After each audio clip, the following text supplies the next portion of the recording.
मंगलेश डबराल का जन्म सन 1948 में टिहरी गढ़वाल उत्तरांचल के काफलपानी गांव में हुआ और शिक्षा दीक्षा हुई देहरादून में।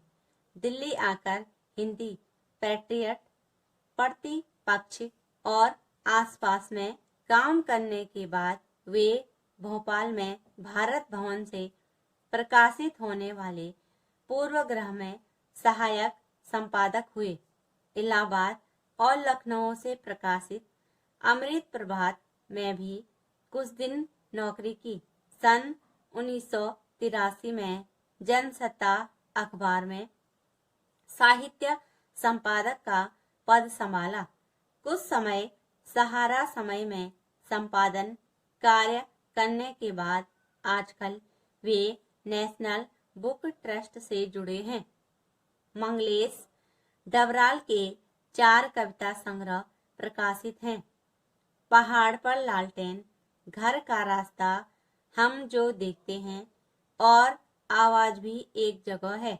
साहित्य अकादमी पुरस्कार पहल सम्मान से सम्मानित मंगलेश जी की ख्याति अनुवादक के रूप में भी है।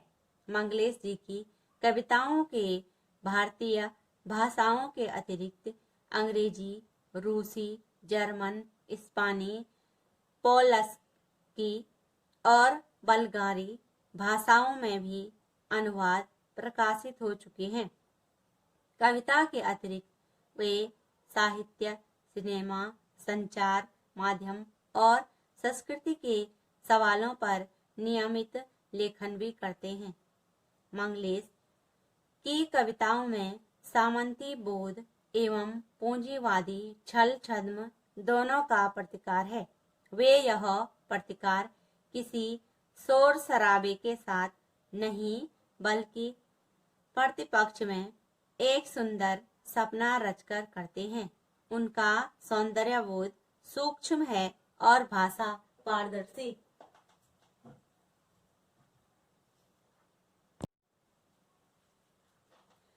मंगलेश जी की कविता है संगतकार।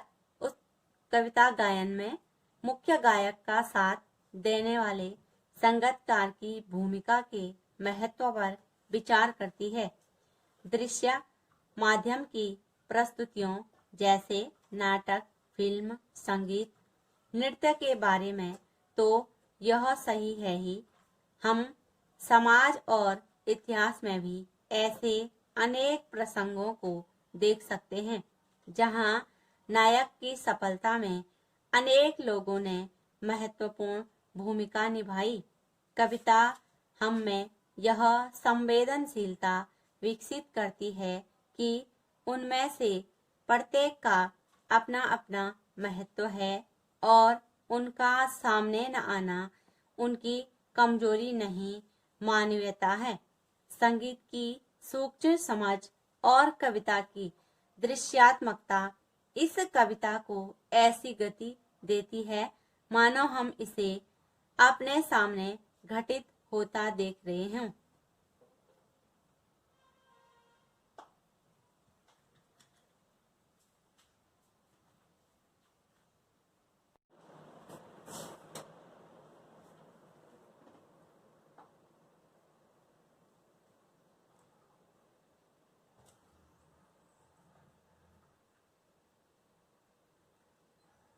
अब है मंगलेश डबराल जी की कविता संगतकार।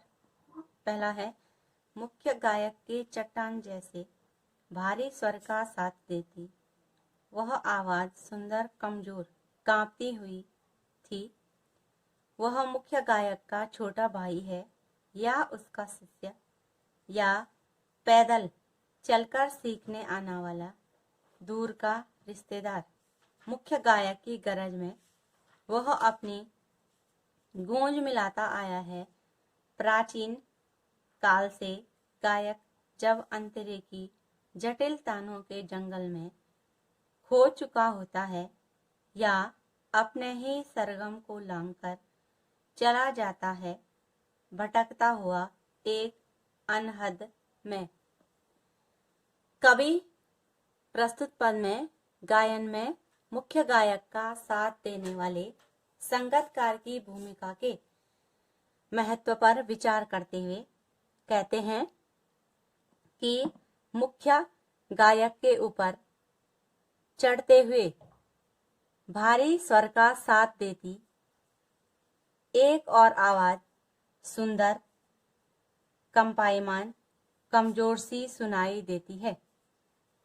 संभवतया यह मुख्य गायक का छोटा भाई हो या उसका शिष्य हो या दूर से उसके पास, उस उस्ताद के पास पैदल चलकर दूर से संगीत सीखने आने वाला उसका कोई रिश्तेदार। कवि संगीतकार की भूमिका को स्पष्ट करते हुए कहते हैं कि वह संगीतकार मुख्य गायक की ऊंची आवाज में अपनी आवाज प्राचीन काल से ही मिलाता आया है। अर्थात गायन में संगीतकार की भूमिका प्राचीन काल से ही विद्यमान रही है। मुख्य गायक जब गीत के चरण में मग्न हो जाता है या खो जाता है, तब उसे सरगम का भी ध्यान नहीं रहता है या अपने ही सरगम को लांघकर, अर्थात उसे अपने सरगम का भी ध्यान नहीं रहता है। जो संगीत के स्वर हैं उसे केवल अनहद में, अर्थात दोनों कान बंद कर ध्यान मग्न होने पर आने वाली ध्वनि ही सुनाई देती है।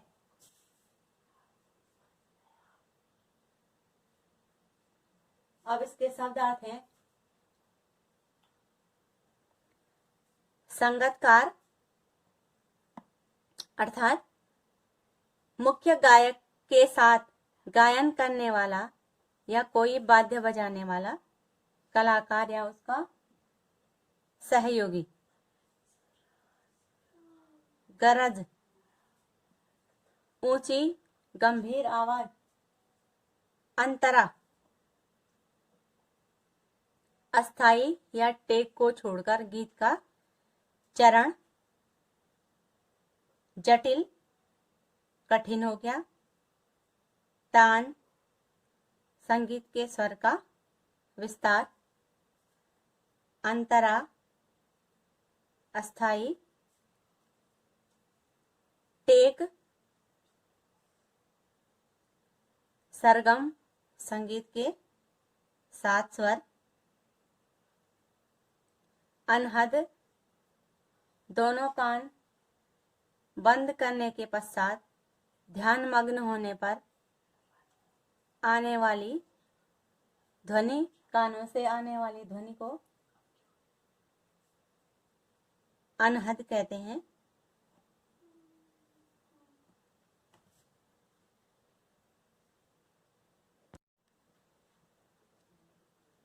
अब इसमें प्रश्न है, कवि और कविता का नाम लिखिए। कवि का नाम हो गया मंगलेश डबराल, कविता का नाम हो गया संगीतकार। दूसरा प्रश्न हो गया पद्यांश का भावार्थ लिखिए। तो भावार्थ जो हमने अभी अर्थ पढ़ा। तीसरा हो गया पद्यांश का काव्यगत सौंदर्य स्पष्ट कीजिए। काव्यगत सौंदर्य में पहला हो गया नई कविता नवीन उपमानों की ही पक्षधर है, कवि ने यहाँ वही किया है।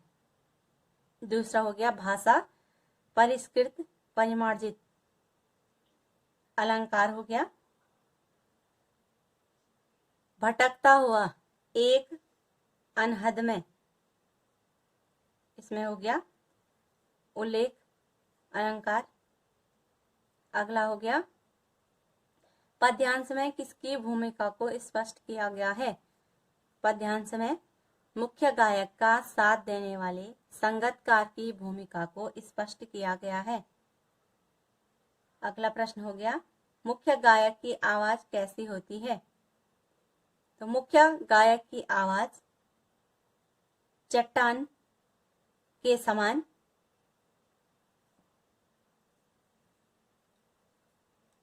भारी और गंभीर होती है।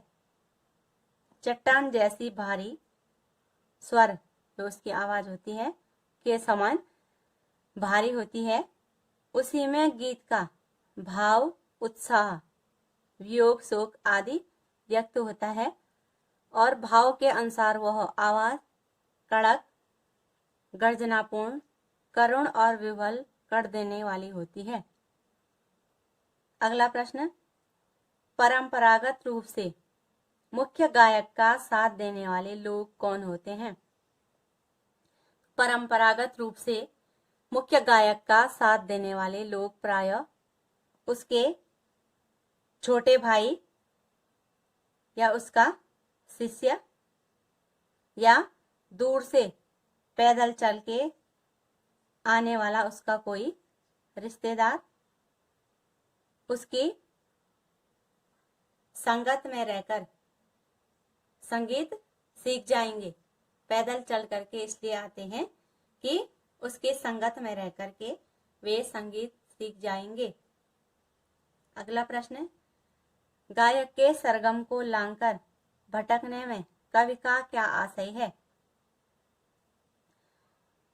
गायक के सरगम को लांघकर भटकने का आशय मुख्य गायक के गाते समय स्वरों के नियमों को लांघकर गलत स्वरों के प्रयोग करने से है।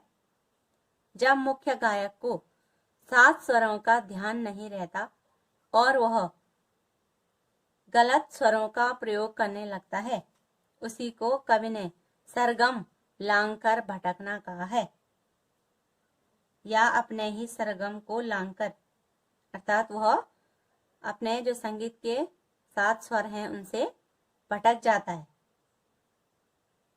अगला प्रश्न, मुख्य गायक के सहायक कलाकार की भूमिका कब महत्वपूर्ण हो जाती है?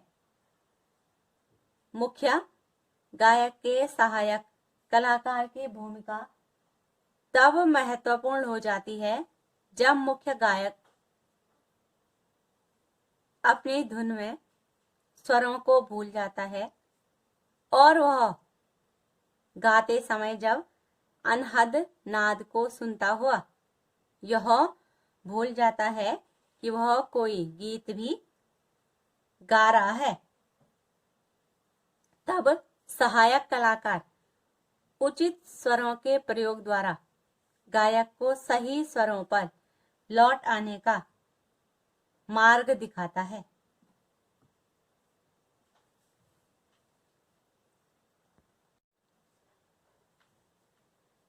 तब संगतकार ही अस्थाई को संभाले रहता है, जैसे समेटता हो मुख्य गायक का पीछे छूटा हुआ सामान, जैसे उसे याद दिलाता हो उसका बचपन जब वह नौसिखिया था। तार सप्तक में जब बैठने लगता है उसका गला, प्रेरणा साथ छोड़ती हुई उत्साह अस्त होता हुआ, आवाज से राग जैसा कुछ गिरता हुआ, तभी मुख्य गायक को ढांढस बनाता कहीं से चला आता है संगतकार का स्वर। कभी कभी वह यूं ही दे देता है उसका साथ, यह बताने के लिए कि वह अकेला नहीं है और यह कि फिर से गाया जा सकता है। कवि डबराल जी कहते हैं कि जब गायक अनहद की अवस्था में पहुंच जाता है तब संगतकार ही उसके मूल स्वर को संभाले रहता है। कवि ने इसके लिए अनेक उपमान प्रस्तुत किए हैं। कवि कहते हैं कि मूल स्वर को संगतकार ऐसे संभालता है मानो उसे उसका बचपन याद दिला रहा हो, या मानो मुख्य गायक का पीछे छूटा हुआ सामान कोई समेट रहा हो, या वह गायक को उस समय की याद दिलाता है जब वह नौसिखिया था। नया नया सीखने वाला स्वरों के खेल में उसका गला बैठने लगता है, स्वर बुझता हुआ प्रतीत होता है। तब वह उस समय संगतकार का स्वर उसको सांत्वना देने प्रविष्ट हो जाता है, ढांढस बंधाता, उसको सांत्वना देने वह वहां पहुंच जाता है, मानो कह रहा हो कि तुम अकेले नहीं हो। और यह भी गाया जा चुका राग फिर से गाया जा सकता है।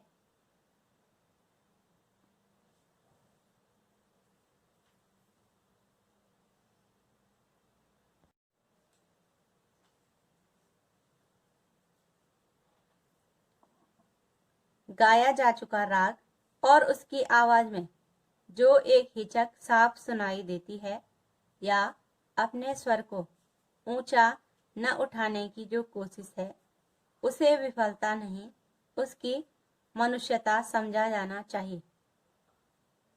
कवि कहते हैं कि जो गाया जा चुका राग है उसे फिर से गाया जा सकता है। संगतकार की आवाज में जो हिचक या कंपन अनुभव होती है, उसे उसकी विफलता नहीं समझना चाहिए, बल्कि उसकी मनुष्यता समझना चाहिए। अर्थात वह भी चाहे तो मुख्य गायक बन सकता है, किंतु मानवता के कारण वह ऐसा नहीं करता है। वह केवल उसका पीछे से जो संगतकार है साथ देता रहता है, किंतु मनुष्यता के कारण, मानवता के कारण वह ऐसा नहीं करता है। अब इसमें भी कवि और कविता का नाम, कवि का नाम हो गया मंगलेश डबराल, कविता का नाम हो गया संगतकार। दूसरा प्रश्न हो गया पद्यांश का भावार्थ लिखिए, तो भावार्थ में इसका अर्थ हो गया। तीसरा प्रश्न हो गया पद्यांश का काव्यगत सौंदर्य लिखिए, काव्यगत सौंदर्य में पहला हो गया नवीन प्रतीक यदि जीवन से या प्रकृति से चुने जाएं तो निस्संदेह वे अधिक प्रभावी होते हैं। दूसरा हो गया भाषा शुद्ध, साहित्यिक और परिनिष्ठ। अलंकार हो गया कभी कभी, कभी कभी में पुनरुक्ति प्रकाश अलंकार। तीसरा हो गया प्रस्तुत पंक्तियों में संगतकार किसका प्रतीक है, तो प्रस्तुत पंक्तियों में संगतकार उन लोगों का प्रतीक है जो दूसरों को प्रगति पथ पर अग्रसर करके उन्हें समाज का नायक बनाते हैं और स्वयं अपरिचित ही बने रहते हैं, अपना सामने आकर के वे अपना परिचय नहीं देते हैं। अगला प्रश्न, गाए जा चुके राग को फिर से गाने से कवि का क्या आशय है। गाएगा जा चुके राग को फिर से गाने का कवि का आशय है कि प्रत्येक सफल व्यक्ति को सफल बनाने में कुछ ऐसे अपरिचित लोगों का बहुत बड़ा हाथ होता है जो किसी कार्य में सफल न होने पर निराश के क्षणों में उसे उत्साहित करते हैं कि तुम पुनः उस विफल कार्य को आरंभ करो, हम तुम्हारा साथ देने के लिए तुम्हारे साथ खड़े हैं। जहां भी कार्य रूपी राग हमें भंग होता दिखता है या दिखेगा अथवा लय टूटती हुई दिखाई देगी, वहां हम तुम्हारे डूबते स्वर में अपना स्वर मिलाकर लय को उठा देंगे, तुम्हें हारने नहीं देंगे। अगला प्रश्न हो गया किसे मनुष्यता समझा जाना चाहिए, तो जो लोग दूसरों को सफल बनाने में स्वयं को अपरिचित बनाए रखते हैं। उनके इस कार्य को उनकी विफलता अथवा कमजोरी नहीं समझा जाना चाहिए, बल्कि उसे उनकी मनुष्यता समझा जाना चाहिए। अगला प्रश्न है, अस्थाई को संभाले रखना का क्या तात्पर्य है? अस्थाई को संभाले रखने का तात्पर्य है कि गीत की प्रथम मुख्य पंक्ति के मूल स्वर, इसको टेक कहते हैं, को बिखरने अथवा परिवर्तित होने से बचाए रखना, अर्थात संगतकार गीत की प्रथम पंक्ति की गति, स्वर के उठान और लय को कम या अधिक नहीं होने देता, वरन संपूर्ण गीत में एक जैसी टेक बनाए रखता है। अगला प्रश्न, मुख्य गायक को कौन कब ढांढस बनाता है?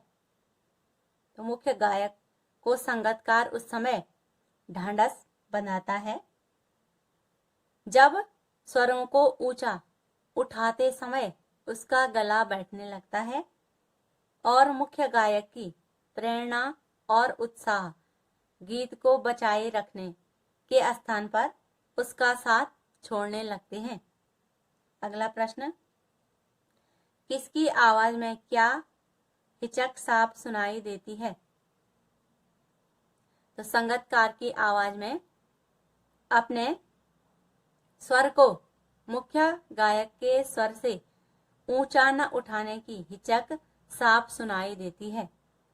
अगला प्रश्न, संगतकार क्यों अपनी आवाज को ऊंचा उठाने की कोशिश नहीं करता? तो संगतकार अपनी आवाज को ऊंचा उठाने की कोशिश इसलिए नहीं करता क्योंकि यदि उसने ऐसा किया तो गीत की सफलता का श्रेय मुख्य गायक को न मिलकर उसे मिल जाएगा और वह उसको लेना नहीं चाहता।